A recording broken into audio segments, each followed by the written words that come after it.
Momentum, c'est une question qui se pose beaucoup à France Télévisions parce que l'image extérieure d'une très grande entreprise, c'est une forme d'immobilisme. Or, aujourd'hui, France Télévisions, c'est une entreprise qui est quand même très fortement en mouvement. Alors, elle est en mouvement en interne parce qu'elle a dû connaître des transformations profondes liées aux demandes de sa tutelle, de son actionnaire. La fusion, la disparition de la pub après 20 heures.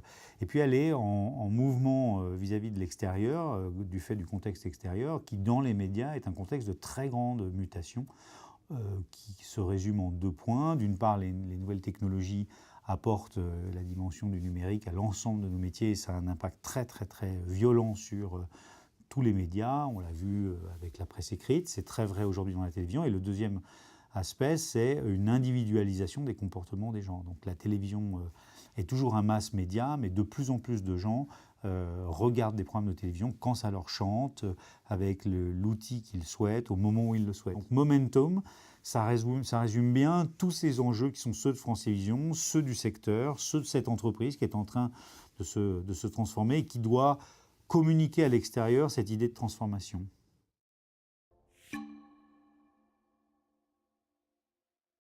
Le secteur des médias a toujours vu certaines femmes, d'ailleurs très connues, tenir des postes importants face à la caméra, soit des animatrices, soit des journalistes. Donc il y en a eu depuis très longtemps dans les médias en France, y compris dans la presse écrite quand on pense à quelqu'un comme Françoise Giroud.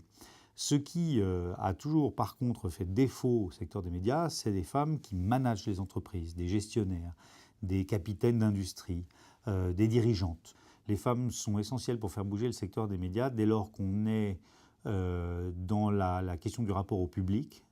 On ne fait pas aujourd'hui un journal, une chaîne de télévision, une station de radio sans avoir des décideurs, des décideuses pour s'adresser à l'ensemble des composants de la société française et être capable de s'adresser aux femmes comme aux hommes avec des sensibilités qui peuvent être différentes. Donc je pense qu'elles sont absolument essentielles. Les femmes ont toujours eu, et depuis assez longtemps, un rôle dans la création des contenus, et moins et de façon insuffisante dans le management. Donc quand on dit toujours dans le secteur des médias, vous avez les géomètres et les saltimbanques, je pense qu'il y a toujours eu des femmes saltimbanques au bon sens du terme, encore une fois, journalistes, animatrices, conceptrices de programmes et d'émissions, décideuses éditoriales, et moins dans la catégorie géomètre. Et je pense que c'est sur cette catégorie-là qu'il faut qu'on fasse des progrès et qu'elles peuvent apporter beaucoup à l'économie, au développement économique du pays, comme on le voit aux États-Unis notamment.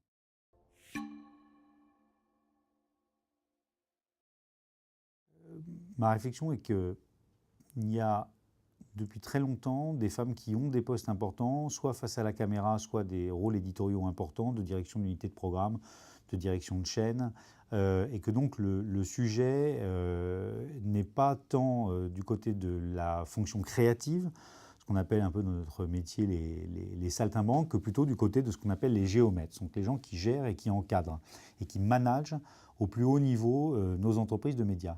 Alors là, il y a 2 cas de figure. Il y a dans le secteur privé, il y a la question de l'argent qui est très importante puisque les entreprises de médias privées ont un modèle économique. Et là, vous avez depuis toujours en France, les plus gros postes d'argentiers sont tenus par des femmes. Ce sont des femmes qui ont les plus grosses régies publicitaires depuis toujours. Il y a eu Claude Cohen à TF1, il y a eu la patronne de la régie de M6, qui s'appelait Catherine Lenoble.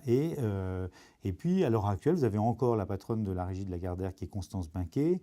Ce sont des femmes qui ont eu un pouvoir absolument gigantesque dans le monde des médias, qui étaient vraiment, qui avaient les clés du coffre. Là où on a des progrès à faire dans tout le domaine, dans tous les médias, c'est sur les postes de management, d'encadrement des équipes. Et de ce point de vue-là, à France Télévisions, à la fois on a pris un certain nombre d'engagements pour faire évoluer positivement le pourcentage de femmes accédant aux plus hautes fonctions managériales dans l'entreprise. Et puis assez concrètement, ça se traduit par des règles qu'on s'est fixées tels que par exemple, sur tout poste d'encadrant aujourd'hui qui se libère et qu'il faut pourvoir, on a une obligation à Francilion d'avoir au minimum une candidature féminine et une candidature masculine, de façon à pouvoir donner leur chance à toutes les femmes qui, dans l'entreprise, pourraient vouloir accéder à ces postes-là. Et puis après, il y a une autre démarche, par exemple, qui est faite, qui est celle de la revue de personnel. On a aujourd'hui, dans chacune des directions du groupe, mis en œuvre des systèmes de revue de personnel où on doit détecter, identifier les potentiels, et en particulier les femmes qu'on va accompagner dans la progression de leur carrière. Mais aujourd'hui, on n'est pas encore arrivé à un niveau de responsabilité managériale féminine visible qui permette de créer aussi cet effet d'entraînement qu'est l'exemplarité dont on a besoin aussi pour susciter l'audace, les vocations chez les femmes. Ma conviction, c'est qu'il y a plusieurs choses. D'abord, il y a un format dans ces projets TEDx qui est un format particulièrement innovant. Et donc, c'est intéressant pour nous d'être associés à cette innovation, parce que c'est un symbole de notre capacité à nous-mêmes être innovants. Ensuite, le fait de donner cette visibilité à des femmes qui sont exceptionnelles, entre guillemets, dans les projets qu'elles portent, même si certains n'ont absolument rien de brillant au sens du showbiz du terme, par exemple, et qui peuvent être des projets qui sont vraiment enracinés dans la société, très utiles, mais pas forcément très communicables. Mais l'idée de valoriser ça et d'aider TEDx Women à valoriser ça nous a semblé totalement cohérent avec la politique qu'on essaye de nous-mêmes mettre en œuvre dans l'entreprise pour valoriser des femmes et les faire se développer et progresser.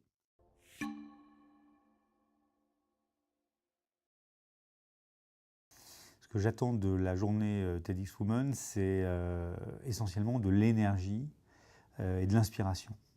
Je pense que d'assister à un événement comme celui-là, c'est sortir du quotidien du travail, se nourrir, s'imprégner, et à partir de là, ça rejaillit sous la forme d'idées, d'impulsions managériales, d'énergie, d'envie de faire évoluer les choses, parce qu'on voit tout un tas d'exemples formidables et de gens qui entreprennent. Donc voilà, c'est essentiellement ça pour moi.